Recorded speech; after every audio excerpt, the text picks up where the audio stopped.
پر محمد وآل محمد بلند کر صلوات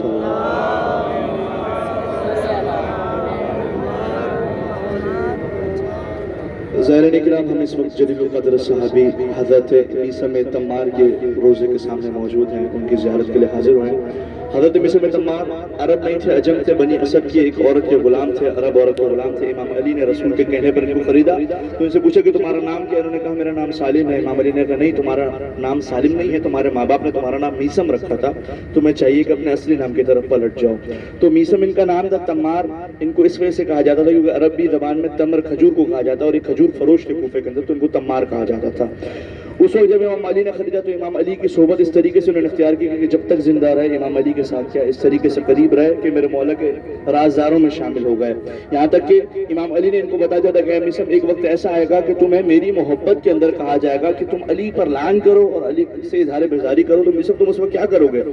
کہنا آقا میں آپ سے اظہار بیزاری کیسے کر سکتا ہوں؟ کہ اگر تم نہیں کرو گے تو تمہاری زبان کو کاٹ دیا جائے گا اور تمہیں لگام لگائی جائے گی۔ کہ آقا یہ سب کچھ ایک ہی مرتبہ ہو، اگر بار بار بھی ہو تو میں میثم کیا آپ سے اظہار برات، آپ سے دوری اختیار نہیں کروں گا، آپ پر لعن نہیں کروں گا۔ تو اس وقت امام علی نے کہا کہ اے میثم اگر تم اس وقت صبر کرو گے تو جنت میں تم ایسے ہوگے جیسے یہ دو انگلیاں، یعنی اس قدر میرے قریب ہوگے کہ جس مقام پر میں ہوں گا اسی مقام پر تم ہوں گے، جس درجے پر میں ہوں گا اس درجے پر تم ہوں گے۔ تو اس وقت کیا ہے، حضرت میثم تمار کو درخت دکھایا کہ یہ ابھی پودا ہے، یہ درخت بن جائے گا، درخت بن کے پھل دینے لگے گا، جب پھل دے گا تو اس وقت کیا ہے بزرگ ہو جائے گا اور تم بھی بزرگ ہو جاؤ گے، تمہیں کیا اس درخت کے اوپر کیا سولی پر لٹکایا جائے گا۔ حضرت میثم تمار کی محبت کے عالم تھا کہ اس پودے کو کیا پانی دینا شروع کر دیا، یہاں تک کہ جب وہ بڑا ہوا تو اس سے کلام کرنے لگے، اس درخت سے باتیں کرتے ہیں، اس کے سائے کے اندر نماز پڑھتے ہیں۔ اور ایک وقت ایسا ہے کہ ابن زیاد کے دربار میں گئے ہیں شکایت کرنے کی غرض سے، کیونکہ کوفے کی جو تجارت کمیٹی تھی اس کے سربراہ بھی تھے، تو کہا میثم تمار کو کہا علی سے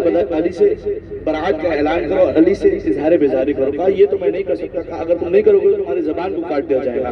کہا یہ کوئی نئی بات نہیں ہے، میرے مولا نے مجھے پہلے ہی بتا دیا تھا کہ میثم تیری زبان کو کاٹا جائے گا میری محبت۔ کہا اور کیا بتایا تھا؟ کہا سولی پر لٹکایا جائے گا۔ کہا اب جو تیرے مولا نے بتایا وہ تو ہم بالکل نہیں کریں گے۔ کہا لے جا کر کھجور کے درخت پر ٹانگ دو، اصلی بنکم علی جذوع النخل، کھجور کے درخت پر لٹکا دیا، اب لٹکے ہوئے ہیں اور علی کی فضیلت لوگوں کو جمع کریں کہ آؤ لوگوں میں تم علی کی وہ فضیلت سناتا ہوں جو آج سے پہلے تم نے نہیں سنی۔ لوگوں کو جمع کرنا شروع کر دیا، ایک ہجوم جمع ہو گیا اور لوگ علی کی فضیلت سن کر واہ واہ کر رہے ہیں۔ تو اس وقت کیا ابن زیاد کو جب پتہ چلا کہ میثم نے لٹکے علی کی فضیلتیں پڑھنا شروع کر دی اور وہ پورے کیا قصیدے پڑھ رہا ہے، تو اس وقت کہا کہ میثم کو اتار کے اس کی زبان کو کاٹا جائے، اور بالآخر وہی ہوا جو کہ امام علی نے کہا تھا۔ اور ان کا یہ مقام ہے کہ آج جو بھی کوئی علی ابن ابی طالب کی زیارت کے لیے آتا ہے وہ حضرت میثم تمار کی زیارت کے لیے ضرور آتا ہے۔ کوفے میں موجود ہے، یہاں پر آپ کو اختیار ہے کہ آپ نماز کامل پڑھیں یا قصر پڑھیں، جو جماعت کے ساتھ پڑھنا چاہے وہ پوری نماز پڑھ سکتے ہیں، کیونکہ 4 جگہ کائنات میں ایسی ہے کہ جہاں پہ انسان کو اختیار ہے، ان 4 جگہوں میں سے ایک جگہ کیا ہے کوفہ بھی آئیے زیارت کرتے ہیں میثم تمار کی۔ بسم اللہ الرحمن الرحیم، اللہ اکبر اشہد ان لا الہ الا اللہ وحدہ لا شریک لہ واشہد ان محمدا عبدہ ورسولہ۔